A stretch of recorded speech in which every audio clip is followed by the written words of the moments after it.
Funding for this edition of One-on-One with Steve Adubato has been provided by the Turrell Fund, supporting Reimagine Childcare. PNC, Grow Up Great. The New Jersey Economic Development Authority. RWJ Barnabas Health. The Robert Wood Johnson Foundation. The Northward Center. The Healthcare Foundation of New Jersey. PSC&G, committed to providing safe, reliable energy now and in the future. And by the Adler Aphasia Center, enriching the lives of people with aphasia, their families, and communities. Promotional support provided by NorthJersey.com and Local IQ, part of the USA Today network. And by Jaffe Communications, supporting innovators and changemakers with public relations and creative services. This is One-on-One. I'm an equal American just like you are. The jobs of tomorrow are not the jobs of yesterday. Look at this. You got this? Here it is, man. Look at it. Life without dance is boring. I don't care how good you are or how good you think you are, there is always something to learn. Do you enjoy talking politics? No. People call me because they feel nobody's paying attention. Our culture, I don't think, has ever been tested the way it's being tested right now. Such a good question. High five.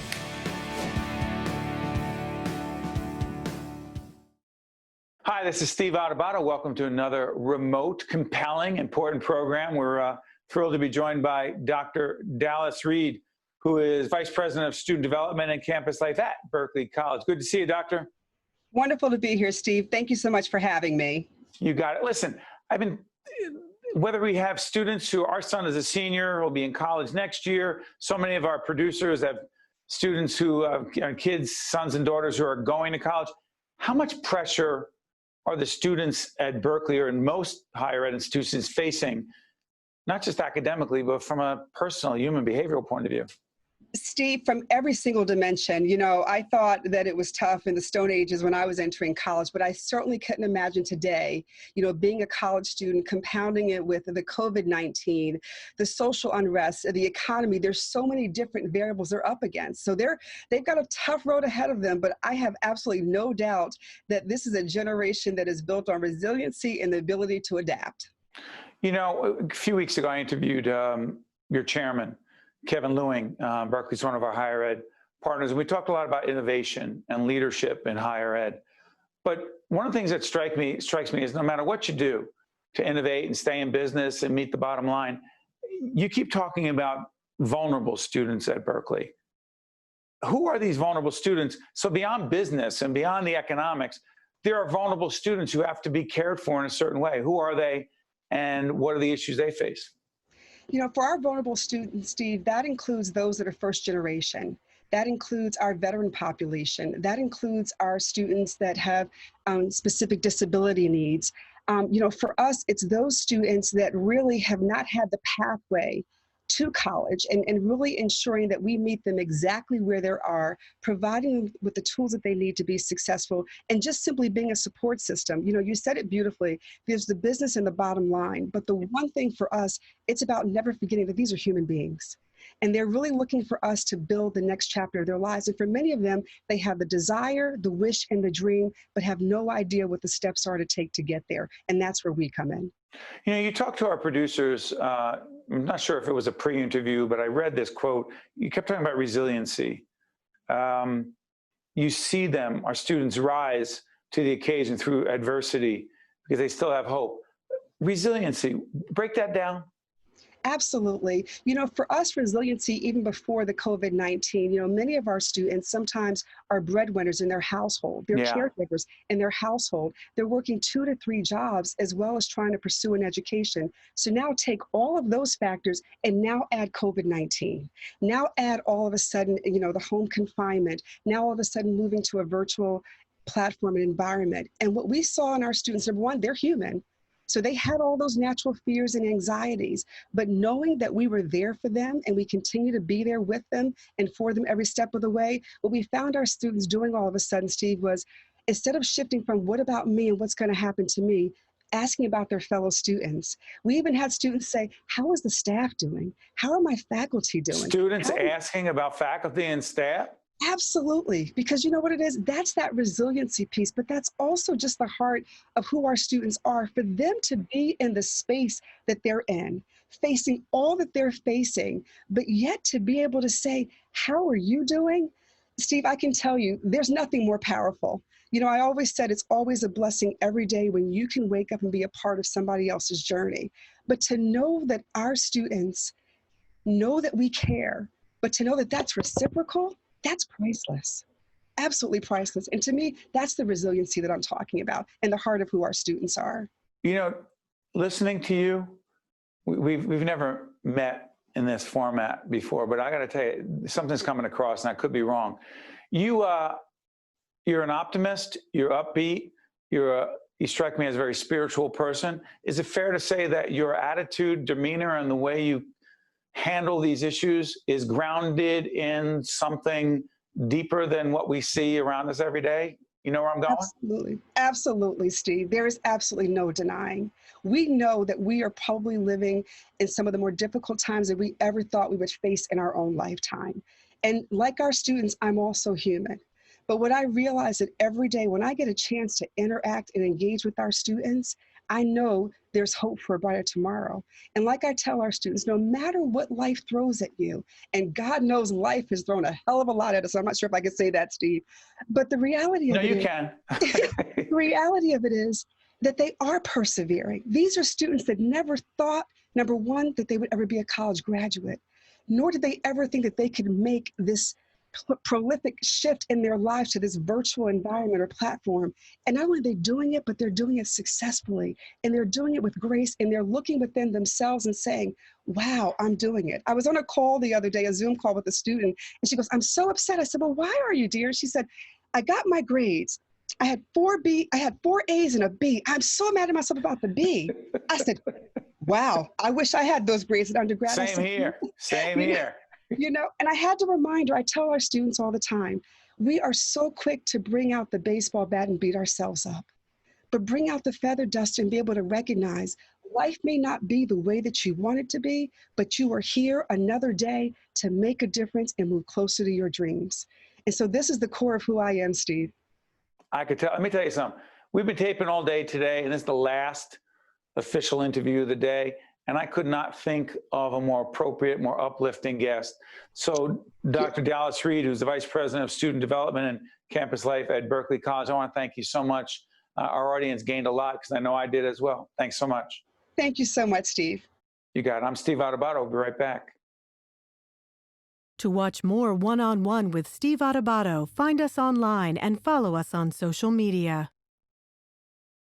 Welcome back, folks. We're now joined all the way from Boston by a good friend of ours. We interviewed him in Vermont last year about this time. I'll put that into context. He is Dr. Junlei Li, Senior Lecturer in Early Childhood Education at Harvard's Graduate School of Education and Senior Fellow at the Fred Rogers Center for Early Learning and Children's Media. Doctor, good to talk to you.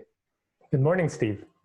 Good morning. We're taping in the morning. You're remote in Boston. I'm over in down here in Jersey. We saw each other in Vermont last year at the Tara Fund's Day for Children, talking all about childcare, talking also about the great Fred Rogers, talk about PBS, and the importance of love, which he advocated. Question, in the times in which we're living in, we tape on June 24th. How important is love and how we love each other during this COVID-19 crisis? I think when I think of love, particularly in the case of young children, whether it is at home or in preschool and childcare, I think of the form in which love takes, right? It's not just something we think we feel, or it's not even just something we say. I think love takes the form of the simplest, most ordinary human interactions that happens between two people, whether it happens in person or whether it happens over a camera like you and I right now, or whether it happens on a telephone when you call your grandparent who has been in the retirement home and hasn't been able to see any family for the last 3 months.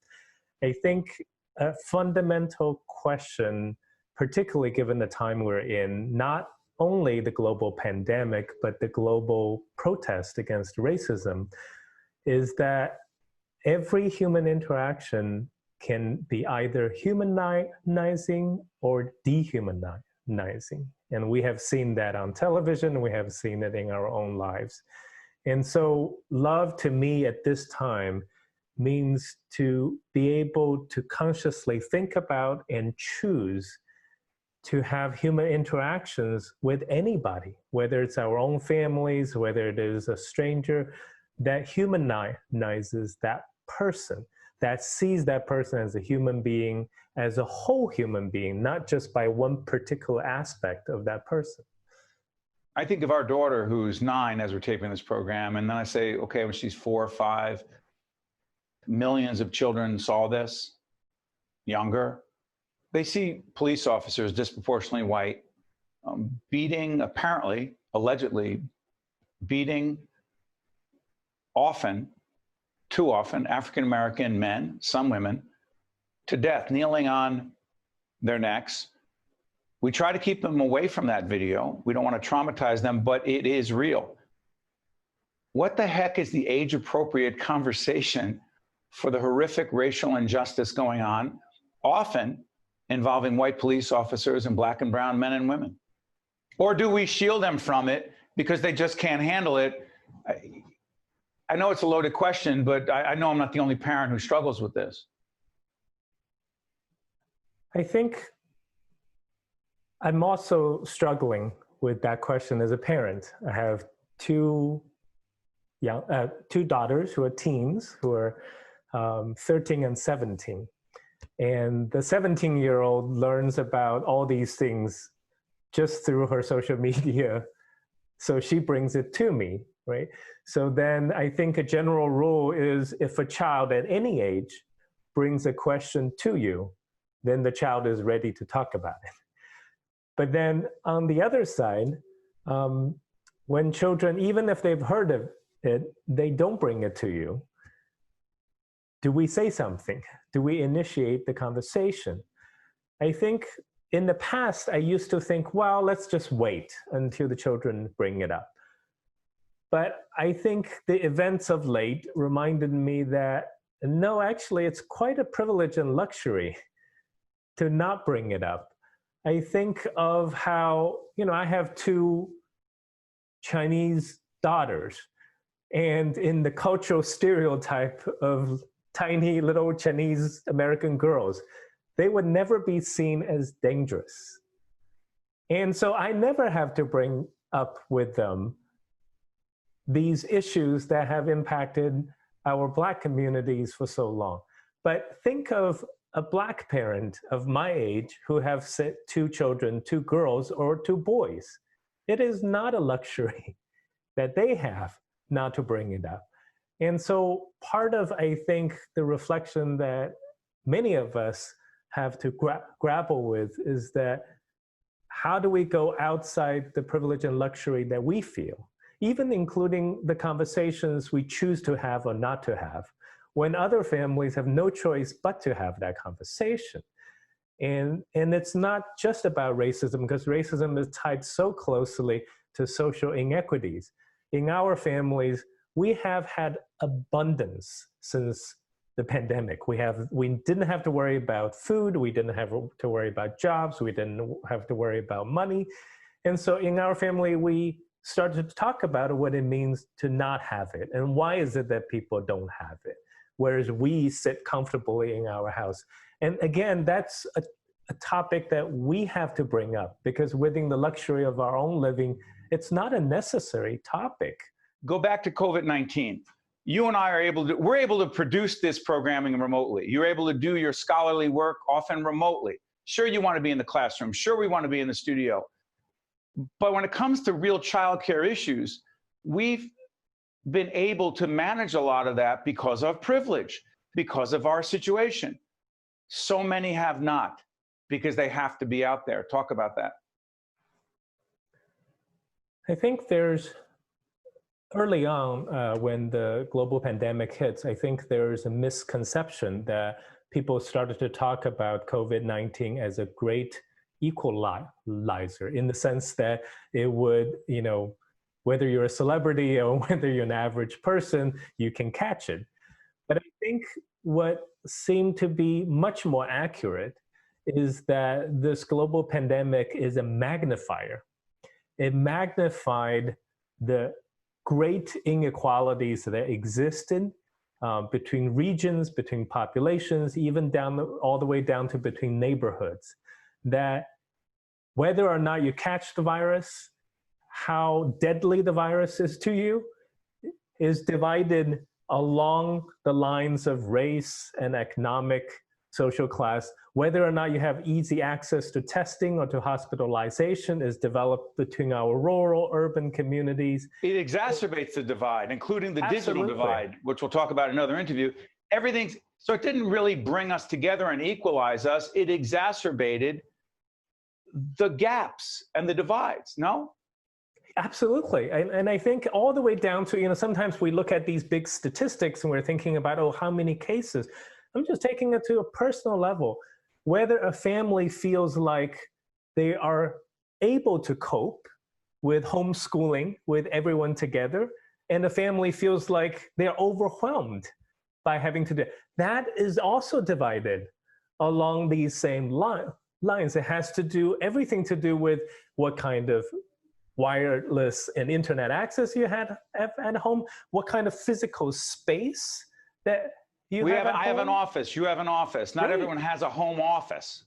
That's right, that's right. And when you and your children all have to share a tiny space and have to share an unstable internet connection, and between 3 children you have only one device, then all of a sudden this stay at home and learning at home just all of a sudden become completely unfeasible.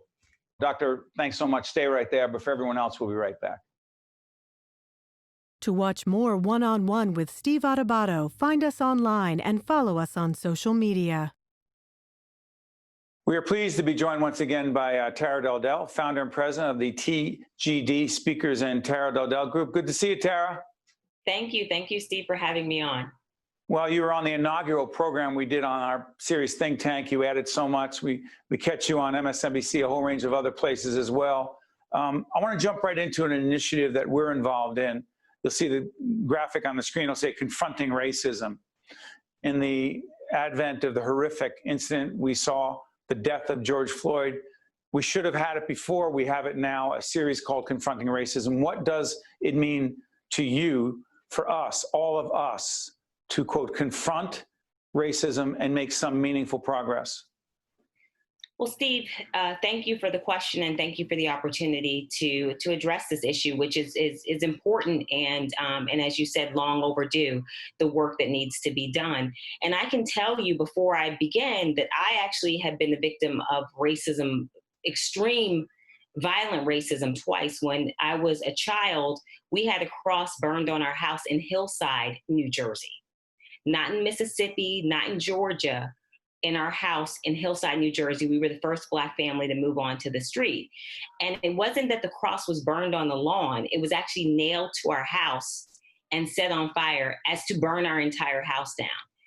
And then subsequent to that, as a pre-teenager, I was chased by a group of young white men throwing bottles at me and telling me to go back to Africa. And one of the young men in that group was the best friend of a kid that I played with. He was the best friend of the kid's older brother. And so he had seen me at the house for dinner. We had been at the same house for dinner together, and he chased me and a friend of mine, calling us all kinds of names and throwing bottles at us. So that was in New Jersey, and that was recently. And so I think that's just one example, and something I don't actually share very often. I haven't shared it. You probably really haven't heard me share. No, we've had so many conversations. You never have. I haven't, and I've always tried to focus on moving forward, understanding the legacy of the past, but looking forward as much as possible. But I'm glad that we're in this moment, because I own a small business, and I can tell you that there's a tax, right? So I pay my taxes to the federal government. I pay my taxes to the state. I pay my taxes to the city of Jersey City, where my business is located. But I also pay another tax as a Black business owner. I pay what we call a Black tax, because the services that I offer are often devalued simply by virtue of me being a Black woman. There's all kinds of data to support this. I'm less likely to be able to access capital. I'm less likely to be paid at the rate that a white male counterpart would be paid for the same services, if not more services.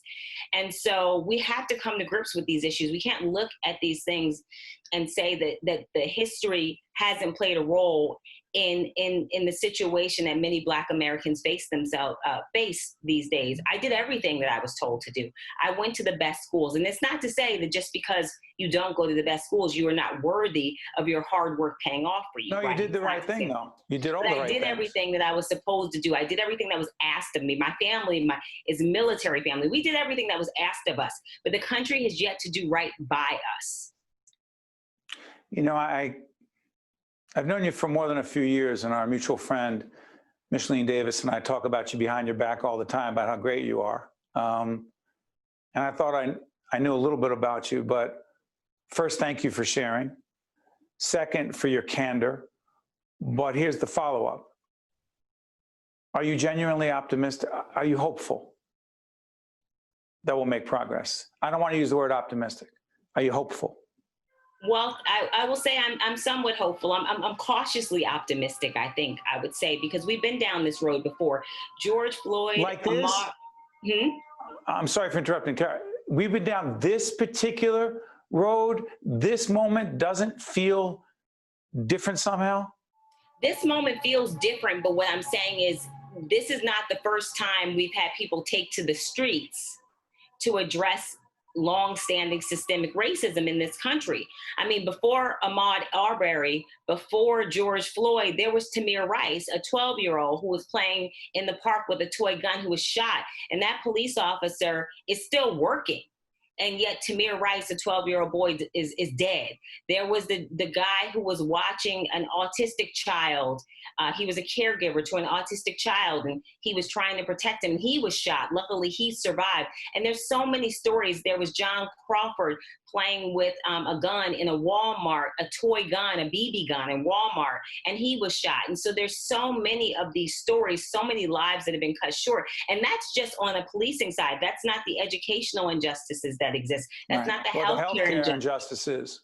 Right, economic. That's just on the policing side. There's a whole just swath of injustice that Black Americans face, while when we actually come forward to have conversations like this, we're often demonized as being lazy and being the cause of some of the disparities that exist in our community. The role of those of us, not Black, who are white and say we're concerned and believe we are concerned and will make a difference. What's our role? And A, folks who fall into that category. B, those of us in the media. Well, I think for one, I mean, there's so many things that we need, that Black Americans need in terms of our allies and the support that we need from allies is number one, listen to us. You know, we're not out there making this stuff up. These are our lived experiences. These are the things that happen to us. These are the things that we endure. No one wants to come forward to talk about these things, because the second you do, you're going to have threats on social media. You're going to have people trying to get you fired from your job when you speak out. So all or lose contracts. Yeah, or contracts lost, right? I mean, I'm sure because I am a vocal person, I know that there's business that I have not gotten because of being so vocal and people not wanting someone as vocal as me representing them. So I'm well aware of that. It's not going to stop me from being vocal, but I am well aware. So we need people to listen, and we also need we need our allies to also be intentional about supporting us, about ensuring that we have the same access to opportunities as others. And I want to make this other point. I know we don't have a lot of time. A few seconds left, because I want to talk about the EDA partnership in a second segment, but go ahead. So the only thing I would say is that don't hold Black Americans to a different standard than we hold other people, right? So of course, on occasion, we will make mistakes. I don't make very many mistakes, but of course, people make mistakes, and oftentimes we're held to a different standard. We're not given the benefit of the doubt that other people have, and it's such a blind spot, even for the most well-meaning people, that they're holding us to a different standard, which comes from years of our community, frankly, being demonized. A lot of work to be done. Tara, do me a favor. We're going to end this segment, end this show, but I want to come back and talk about the relationship, the partnership with the New Jersey Economic Development Authority. I'm Steve Adubato. That is Tara Dowdell, and boy, is she worth listening to. So thanks for joining us. See you next time. Thank you. One-on-One with Steve Adubato has been a production of the Caucus Educational Corporation. Funding has been provided by the Turrell Fund, supporting Reimagine Childcare. PNC, Grow Up Great. The New Jersey Economic Development Authority.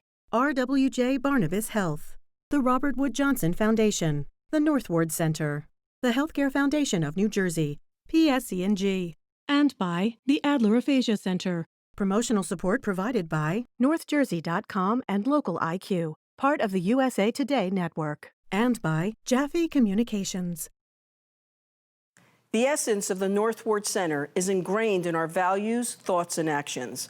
What began as a storefront on Bloomfield Avenue has evolved into a life-changing community nonprofit. The mansion is steeped in tradition, but with all of its grandeur, the true essence of the Northward Center is in the people we serve. So as the Northward Center commemorates 50 years of service, let's also celebrate the many opportunities yet to come.